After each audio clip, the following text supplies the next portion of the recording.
Qur'ondagi qissalar. Bu kitob İlyar Ömerning moddiy yordam bilan bostirilgan bo'lib, buning savobini otasi Ömerjon, onasi Donaxon, qiyni otasi Niyoz Sodiq va qiyni onasi Risolatxonlarning ro'yiga berishladi. Nashriyatdan. Salom kitobxon. Misrlik mashhur olim va adib Muhammad Ahmad Jadul Mavlaning qalamiga mansub Qur'ondagi qissalar nomli mazkur kitob nashr qilingandan buyon Arab dunyosida keng tarqalgan bo'lib, bir qancha tillarga tarjima qilinganligi ma'lum. Jumladan Xitoy tilidan Uyg'ur tiliga tarjima qilinib, 1986-yili Urumchida chiqadigan Dunyo adabiyoti jurnalida e'lon qilingandan keyin ayrim kitob holatida bir qancha qatim besilib keng tarqatilgan. Biz bu qatim mazkur kitobni 2008-yili Urumchida nashr qilingan nusxasi asosida yangidan nashr qilib tarqatdik. Kitobni qaytadan nashr qilish jarayonida bir qator muhim tuzatish elib berildi. Birinchi, kitob Xitoy tilidan tarjima qilingan bo'lg'achqa nurg'ulg'an kishi ismlari xato e'lingan. Bular asli nusxasi asosida tuzatildi. Ikkinchi, kitobda naql keltirilgan Qur'on Karim oyatlari tarjimada muallifning bayoniga aralashtirib etilgan. Oyatlar muallifning bayonidan ayirib qo'sh tirnoq ichiga elindi yoki qaysi suraning qanchinchi oyat ekanligi ko'rsatildi.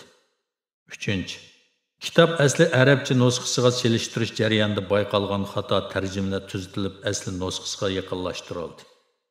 Muallifning qisqacha tarixi. Kitobning muallifi Muhammad Ahmad Jadul Mavla 1883-yili Misrning Minya kentida dunyoga kelgan bo'lib, 10 yoshga yetmagan vaqtda Qur'on Karimni yodlab bo'lgan.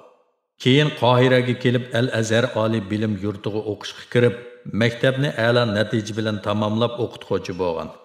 1907-yili uni Misr Ma'rif nazorati Angliyaga o'qishga evatgan. U ta'lim-tarbiya sohasida Reading universitetida bakalavrlik unvoni olgan. Keyin Oxford universitetida 3 yil o'qituvchi bo'lgan. Va bu jarayonda 1913-yili Oxford universitetida jug'rofiya fanlarini tamomlab diplom olgan. 1922-yildan keyin Misr Ma'rif nazoratida arab tili mufattishi, qurilish nazoratida yeziqchilik tarjimoni va Misr Milliy kutubxonasining hay'at a'zosi qatorliq vazifalarda bo'lib, 1944-yili 2-oyning 8-kuni Misrda vafot bo'lgan. Muallif qo'lingizdagi kitobdan boshqa til adabiyot, adab, axloq, Qur'ondagi qissalar, hadis, rivoyat va tarjimonlik sohasida 30 parchadan ortiq kitob yozib qoldirgan. Uning kitoblari, bo'libmi qo'lingizdagi Qur'on qissalari nomli kitob arab va islom dunyosida keng tarqalgan va ko'p o'qilgan.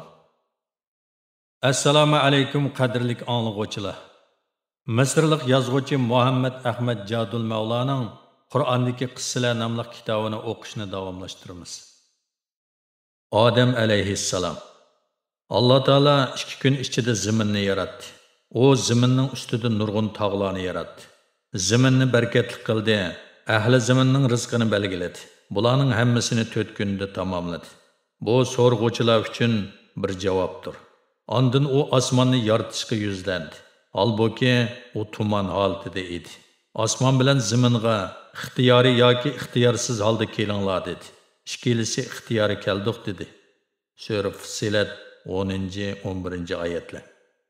Alloh taolo arsh ustida qaror oldi. U kun bilan oyni o'z o'qida muayyan vaqt bo'yicha aylanishga buyurdi. Ondan farishtalarni yaratdi. Farishtalar Allohga hamd sano o'qidi, sajda qildi va sadoqatmanlik bilan e'tikofda turib ibodat qildi. Ondan Alloh taolo yana Odam alayhissalomni va uning avlodlarini yaratib, uning zaminda turishini iroda qildi. Alloh taolo farishtalarga shundoq dedi: "Men shundoq bir xil inson yaratayki, ular keng zaminda turib emgak bilan tirikchilik qilsin. Ziroat o'simliklardan ne'matlar tepib ozuqlansin. Zamin ustidagi boyliqlarni ichib foydalansin va o'z avlodlarini yetishtirib ovuzsin." Alloh taolo farishtalarni yaratdi hamda ularga mehr shafqat ato qildi. Shunga farishtalar uningga sig'inatdi va uningga bo'ysunatdi. Farishtalar Allohning inson yaratmoqchi bo'lganligidan xabar tepib tashvishlandi. Ular bu balkim o'z burchimizni ado qilolmaganligimizdan yoki oramizda birarining Allohning irodasiga xiloflik qilib qo'yganligidan bo'ldimikin deb ansirashdi-da, darhol Allohning oldiga kelib o'z sadoqatini bildirishdi. Yer yuzida buzg'unchilik qiladigan, qon to'kadigan insonni xalifa qilib yaratamsan? Albuki biz bo'lsak seni pok deb madhiylaymiz, muqaddas deb e'tiqod qilamiz dedi. Sura Baqara 30-oyat. Farishtalarning bundoq deyishi o'z tashvishlaridan forig' bo'lish uchun edi. Ular Allohdan o'zlariga yer yuziga tushib avlod yetishtirib ko'payishga ijozat berishni umid qilishadi. Ular Allohning mehr shafqatiga hammadan burun noil bo'lg'achqa, Alloh taolaning qudrat kamolini hammadan bak tushunadi. Ular Allohning irodasini inkor qilishni va Allohning farosatiga shak keltirishni ravo ko'rmaydi. Odam alayhissalom va uning avlodlarini kamsitishni xohlamaydi. Ular Allohning yaqin xizmatkorlari, sadoqatman qullardan bo'lg'ash, faqat Allohning amriga itoat qiladi. Alloh taolo ularning savollariga javob berdi va ularning ko'nglini yo'ritib, shak shubha va g'am andishlarini tugatdi. Men haqiqatan sizlar bilmaydigan narsalarni bilaman. Sura Baqara 30-oyat dedi. Alloh taolo farishtalarga xitob qilib, shundaqla sizlarning keyingi ishlarga varislik qiluvchilarni tanlashdagi tadbirimni bilmaganliginglarmi menga ayon. Men o'zimning ro'yi bo'yicha odam yarataman. O'zimga izbosar bo'g'uvchini keyingi ishlarga varis qilib tanlayman. Sizlar texchi ko'rib boqmagan odamni ko'rsizlar. Uni men ravurs yaratgan va uningga jon kirgizgan vaqtimda uningga sajda qilinglar dedi. Sura Sad 72-oyat. Alloh taolo Odam alayhissalomni loydan yaratdi hamda uning teniga jon kirgizdi. Shuning bilan Odam alayhissalom hayotlikka erishib, haqiqiy insonga aylandi. Alloh taolo farishtalarni Odam alayhissalomga sajda qilishga buyurdi. Ular Allohning irodasiga bo'ysunib, izzat hurmat bilan Odam alayhissalomning oldiga keldi va uningga sajda qildi. Vaolanki iblis shayton o'zini cho'ng tutib, xatoligida ching turib, Allohning amriga xiloflik qilib, Odam alayhissalomga sajda qilishni rad qildi. U kofir bo'lib ketdi. Alloh taolo iblisdan o'z amrini rad qilishining va uningga qarshilik bildirishining sabablarini surishtirib, "Ey iblis, men o'z qo'lim bilan yaratgan insonga sajda qilishdan sana nima to'sqinlik qildi? Uningga sajda qilmasliging takabburlik qilganligingdanmi yoki yuqori martabaliklardan bo'lganligingdanmi?" dedi. Sura Sad 75-oyat. Iblis rangvozlik qilib, o'zini Odam alayhissalomdan ustun va aqlliq deb atadi. U martaba o'rin va nom shuhratda hech kimni o'ziga teng qilmaydi. Shunga men Odamdan ustun turaman. Sen meni o'tdan yaratding, uni bo'lsa loydan yaratding dedi. Iblis Allohdan oshkora yuz o'rib osiylik qildi. Allohning amrini mansitmadi. Alloh taolo o'z qudrati bilan yaratgan odamga hurmat bildirishni rad qildi. Shunga u kofir bo'lib ketdi. Alloh taolo iblisni osiyligi va Allohning buyrug'iga qarshi chiqqanligi uchun jazoladi. Alloh taolo uningga xitob qilib, "Sen bu yerdan yo'qol, haqiqatan qo'g'landi bo'lding. Sana qiyomat kunigacha haqiqatan la'nat bo'lsin" dedi. Sura Hijr 34-35-oyatlar. Iblis Allohdan kengchilik qilishni, oxir zamongacha o'zining hayot qoldirilishini tiladi. Alloh taolo uning talabini ma'qul ko'rib, uningga "Sen ma'lum vaqtgacha muhlat berilganlardan" dedi. Sura Sad 80-81-oyatlar. Iblis Allohning iltifotiga erishib, o'z orzusini amalga oshirgan bo'lsa-mu, lekin Allohning qilgan marhamatidan ta'sirlanmadi. Aksicha, yaxshilikqa yomonlik bilan javob qildi. U Allohga: "Sen meni gumrohlikqa qoldirganligingdan men ularni ozdirish uchun cho'qim sening to'g'ri yo'ling ustida o'ltiraman.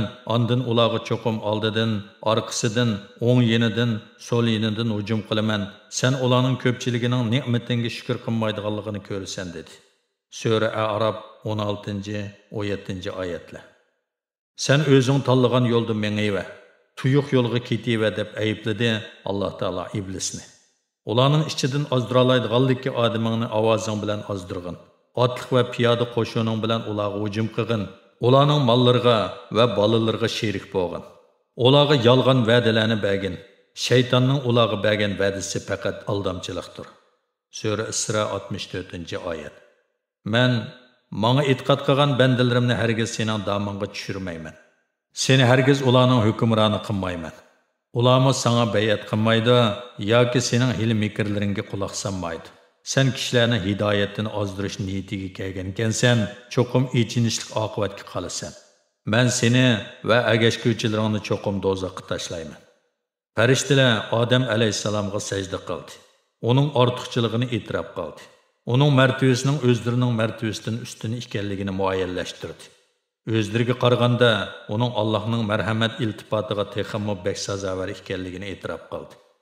Lekin shuning bilan birga farishtalar o'zlarining bilimini, ko'rgan bilganlarini Odam alayhissalomnikidan ko'p deb chog'laydi. Shunga Alloh taolo Odam alayhissalomga ilm, ma'rifat ato qilib, uning nazar doirasini kengaytdi. Uningdan keyin Alloh taolo farishtalarni chaqirib ularga deganlaringlar rost bo'lsa, bu shay'larning nomlarini menga aytib beringlar dedi. Sura Baqar 31-oyat. Allohning bunda qilishi farishtalarning ilmining kamligini ko'rsatib, ularga Odam alayhissalomning tutgan o'rnini inkor qilishga bo'lmaydiganligini aniq bildirish edi. Farishtalar duduqlab Allohning savollariga javob berolmay qoldi. Ular maxluqot va mavjudotlarning ismini aytib berishga shuncha tirishib ko'rgan bo'lsa-mu, yana amalsiz qoldi-da, o'zlarining iqtidorsiz, kam aql ekanligini e'tirof qilishdi. Ular Allohga seni pok deb taniymiz, biz sen bildirgandan boshqani bilmaymiz, sen haqiqatan hammani bilguvchi, hikmat bilan ish qilguvchisan dedi.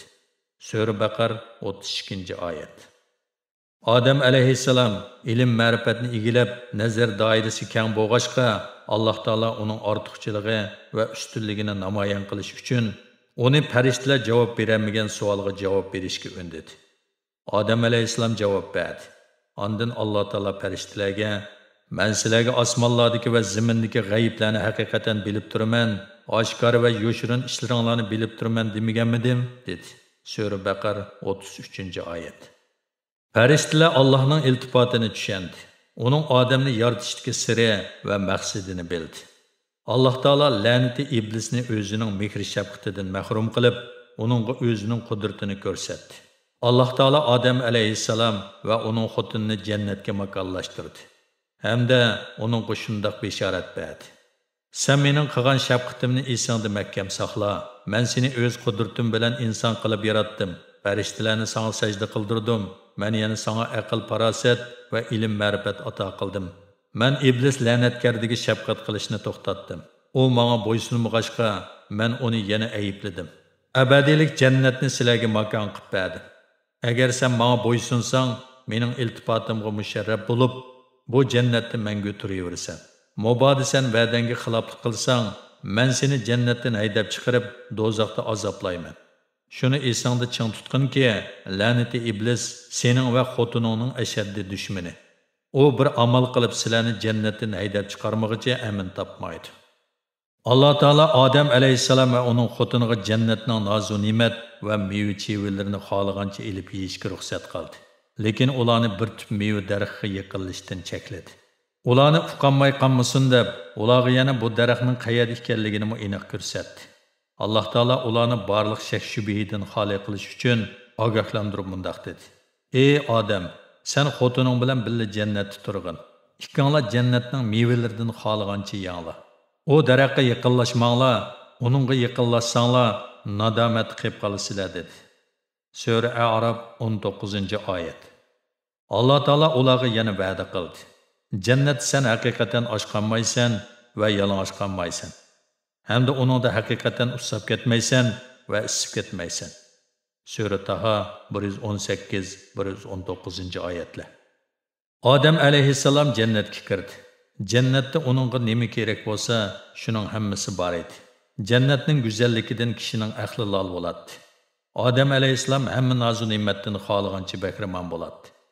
Jannatdagi dal-daraxtlar orasida uyan-buyan aylanib tomosha qiladi. Daraxtlar soyasida sagidab o'ziriladi.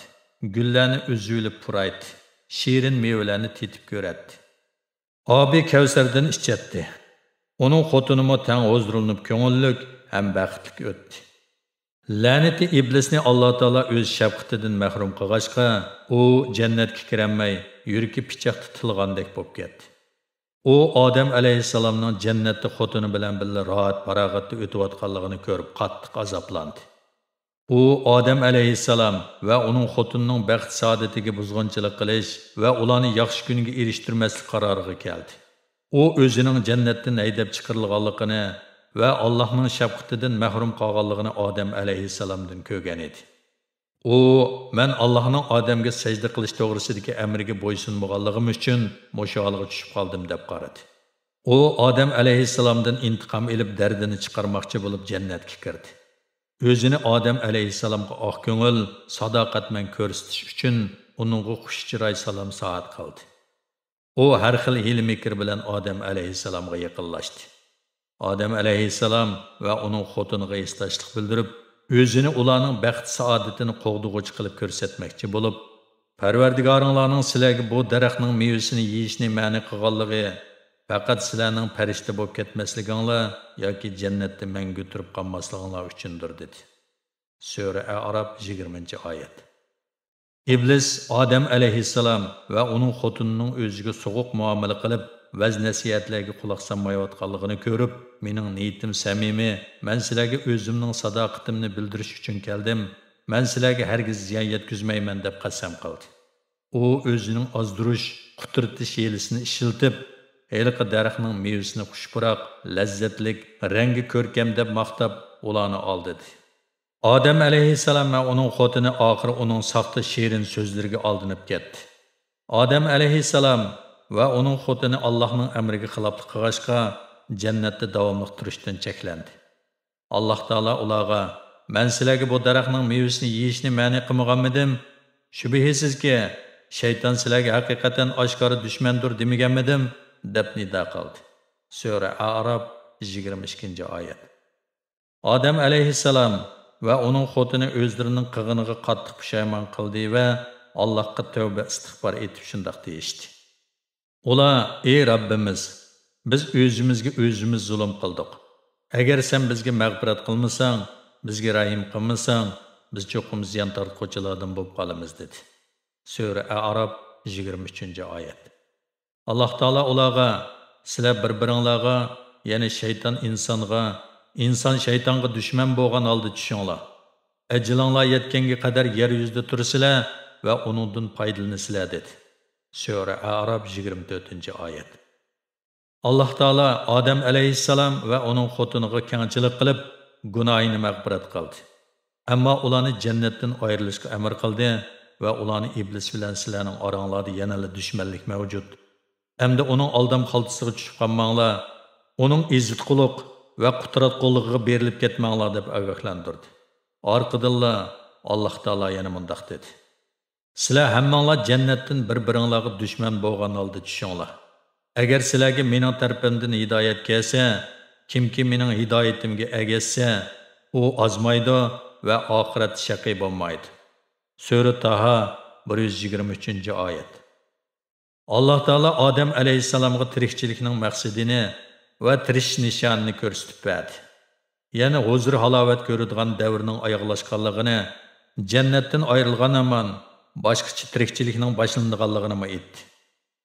Odam alayhissalomning oldida to'g'ri yo'l bilan tuyuq yo'l, e'tiqod bilan osiylik, muvaffaqiyat bilan mag'lubiyatdan iborat ikki yo'l turadi. Kimki Allohning ko'rsatganiga itoat qilmay, uning hidoyat yo'lidan chetnaydi ekan, u turmushda g'urbatchilikka qoladi, shundoqla tuyuq yo'lga menib qoladi. Odam alayhissalomning ikki o'g'li. Odam alayhissalomning xotini Havva tug'ishga oz qolgan chog'larda insonlar turmushining qonun tartiblari bara-bara mukammallashayotdi. Havva yangidi.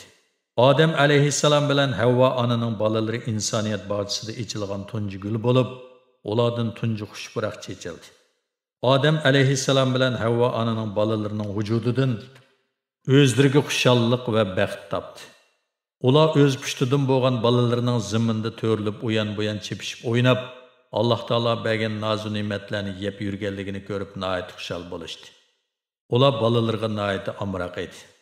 Ularni o'zlarining yurak parisi deb qaraydi. Havva ona tug'ut qattiq qiynalgan bo'lsa-mu, u buni ona bo'g'ichi xoli bo'lolmaydigan anchiki azob deb qaradi va xushallikdan qiniqiniga patmayli qoldi. Havva ona ikki qo'shkezak tug'di. Bir qo'shkezak Qobil va uning singlisi. yana bir qo'shkezak Hobil va uning singlisi edi. Bir qo'saqdan chiqqan bu to'rt Akufka och singil ota-onasining g'amxo'rligi bilan quromiga yetib, kuchlik va tetik cho'ng bo'ldi. Ikki qizi echilayli deb turgan g'unchiga o'xshaydi. Ikki o'g'il kang ziminda uyan-buyan chepib, tirikchilik yo'lini izladi. Qobil dehqonchilik qildi, inisi Hobil chorva boqdi. Aka-uka ikkalan bu baxtlik oilada inoq o'tadi. Vaqtning o'tishi bilan aka-uka ikkalan balog'atga yetishga boshladi. Har ikkilisi baldurroq o'ylanib, uy o'chaqliq bo'lib, xotinlari bilan birga o'tishni o'ylaydi. Bu shirin xiyol kecha-kunduz ularning kallasidan chiqmaydi. Ular bir amal qilib, o'z maqsadlariga yetishning ko'yida bo'lishdi. Allohning irodasi o'zining qudratida tajalli etdi. Alloh taolo zaminda turayotgan Odam alayhissalomning avlodlarini sinamoqchi, ularning pul melini va naslini ovutib, keng zaminni jonlantirmoqchi bo'ldi. Taqdir kishilarning birli millat bo'lib qolmay, ko'payib har xil bo'lishini, ularning nuqta nazari, xususiyati, irqi, chiroy shakli, baxt saodati va azob kulfatlarining boshqa bo'lishini belgiladi. Alloh taolo Odam otaga Hobilning qo'shkezak singlisini Qobilga yotliq qilish, Qobilning qo'shkezak singlisini Hobilga yotliq qilish to'g'risida bishorat berdi. Odam alayhissalom Allohning bu irodasini bolalarga yetkazdi va ulardan buningga itoat qilishni umid qildi. Agar insonlarning mijozida kojliq, go'stoqlik, haromlikdek illatlari bo'lmaganda edi, ular otalarining farmoni bo'yicha ish qilgan bo'ladi. İnsanlarning tabiati oshko'zlikdir. Kimki o'z nafsini yig'ib boshqara olsa va yoki hissiyotini aql bilan yenga olsa, u ham bu dunyoda, ham u dunyoda Allohning panohiga va marhamatiga musharraf bo'la oladi. Kimki o'z nafsining kayniga kirsa, u tuyuq yo'lga kirib qilib, falokatga uchraydi. Bir narsaning kayniga kirmaslik insonlar uchun bir sinoq. Yer yuzidagi har bir kishi bu sinoqqa duch keladi. Odam alayhissalom Allohning irodasini ikki o'g'liga aytgandan keyin Qobil ochchig'ilinib bo'ysunishni rad qildi. Chunki o'z singlisi Hobilning singlisidan chiroyli edi. Shunga u inisi Hobilga qattiq hasad qildi. O'z nesivasiga shukr qilmay, o'zi bilan qo'shkezak tug'ilgan singlisini xotinlikqa elish umidida bo'ldi. Husn jamol burunmi, hozirmi insonlar qalbini jalb qiladigan omil bo'lib kelmoqda. Shuning bilan birga u yana insonlar orasida adovat va o'shmanlikni keltirib chiqarishi mumkin. Qobil bilan Hobil chiroyli bir xotin elish uchun kelishamasdan bir-birini yomon ko'rishadigan darajaga berib yetdi. Qobil kajlik qilib, otasining royiga bo'ysunmay, uning qarorini rad qilish niyatida bo'ldi. Dal shu chaqda kutmagan bir ish yuz berdi. Odam alayhissalom ikki o'g'lining orzusini qondirib, ularni yarashtirishga tashna bo'layotganda Alloh taolo uningga bu voqeani besiqtirishning chorasini ko'rsatdi. Odam alayhissalom ikki o'g'lidan Allohga qurbonlik qilishni va kimning qurbonligi Alloh taolo tarafidan maqbul ko'rilsa, shu o'z ko'nglidagi xotiniga o'ylandiganligini aytdi. Hobil Allohga bir to'yga qurbonlik qildi. Qobil bug'doy otadi. Ularning har ikkisi g'alaba qilishni umid qiladi. Hobilning ta'liyi o'ngdan keldi. Alloh taolo uning qurbonligini maqbul ko'rdi. Qobilning bug'diyi Alloh taolo tarafidan maqbul ko'rilmadi. Chunki u otasining royiga bo'ysunmagan edi. Qurbonligini chin ko'nglidan otamagan edi. Qobil mag'lub bo'ldi. Umidi barbod bo'ldi. Natijada uning qalbini shaxsiy havas va o'shmanlik chulg'ib oldi-da, shu hamon uningda badniyatlik tug'ildi. U inisi Hobilga: "Men sening baxtli o'tishingga, o'zimning bo'lsa azob tortishimga qarab turolmayman. Men seni o'ltirmay qo'ymayman" dedi. "Sen o'zingdagi illatning nima ekanligini bilgin" dedi Hobil azoblangan holda akasiga. "Bu illatingni tugitib, hidoyatga amal qil. Alloh taolo o'zidan yiqmaydigan bandisini yaxshi ko'rmaydi." Hobil sodda, oq ko'ngil, vafodor edi. U Allohning marhamatiga tashakkur etishni, shukr qanoat qilishni biladi. Allohdan yiqat, ota-onasini hurmatlaydi. Bu dunyoni ko'zga g'ilpal ko'rinib o'tib ketadigan istutak deb qaraydi. U akasiga bakma yestashlik qiladi. Hamisha uningga nasihat qilib turadi va ko'ngil bo'ladi. Shuning bilan birga u o'zini meni Alloh taolo o'z panohida saqlaydi deb biladi. Shunga u akisining tahdidiga parvo qilmadi. Habil akisiga o'z niyatidan qaytib hidoyatga menish to'g'risida nasihat qildi. U bu yaxshi niyatlarim akamning ko'nglidagi xafaliqni chiqarib o'tishi mumkin degan umidda edi. U akisiga dedi: "Aka, sen to'g'ri qilmading. Hidoyatdan chetnab, jinoyat o'tkazish girdoviga yiqilishay deb qolding. Sen yomon yo'ldan qaytib, to'g'ri yo'lga mengib, Allohdan mag'firat tilegin. Navoda sen o'z beshimchilik qilaverdi ekansan, meningmi amalim yo'q. Men faqat Allohdan panoh tilayman xolos. Lekin sen qilgan gunohing uchun cho'qim do'zaxga tashlanasan. Bu barliq noinsof mal'unlar ko'radigan oqibat." Abil Qobilning ko'nglidagi o'chmanligini chiqarib tashlay-olmadi. G'azabini bosolmadi. Qobil otasining amriga bo'ysunmadi. Shunga u yer yuzidagi insonlardan tunji jinoyatkor bo'lib qoldi. Heliqi pastkash nafsi shayton tufaylidan oxir baxtsizlik yuz berdi. Abil aksi tarafidan o'ldirilib, hamoqatlikning, nodonlikning va ishqi muhabbatning qurboniga aylandi. Bir tal yumron gul xazon bo'ldi. Bir dona chiroq o'chdi. Abil bu dunyodan ketdi. Otasi endi uni ko'rolmaydigan bo'ldi. Odam alayhissalom intayin azoblandi. U dastlabda xuddi tashna kishi suv izdigandek yoki osh qolgan odam non izdigandek hammali yerda o'g'ilni izdidi. U Qobildan enisini ko'ymaganligini so'raganda, Qobil qo'pollik bilan: "Men uning muhofizachisi emas, men bilmayman" deb javob berdi.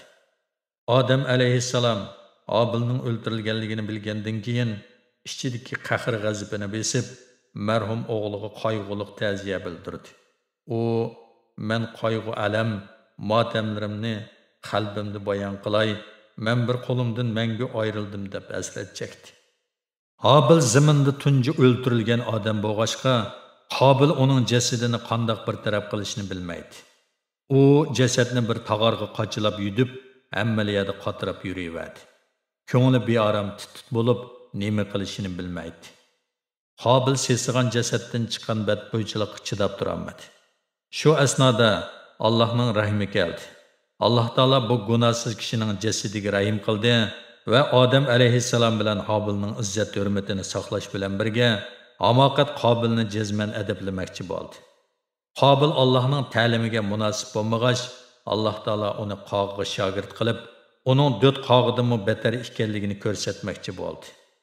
Shuningdan tortib, u qora yuz, pastkash va vijdon azobiga qolgan chokin odamga aylandi. Alloh taolo ikki qog'ini evatib, bir-birini o'ltirishga buyurdi. Natijada ulardan biri yana birini o'ltiribdi.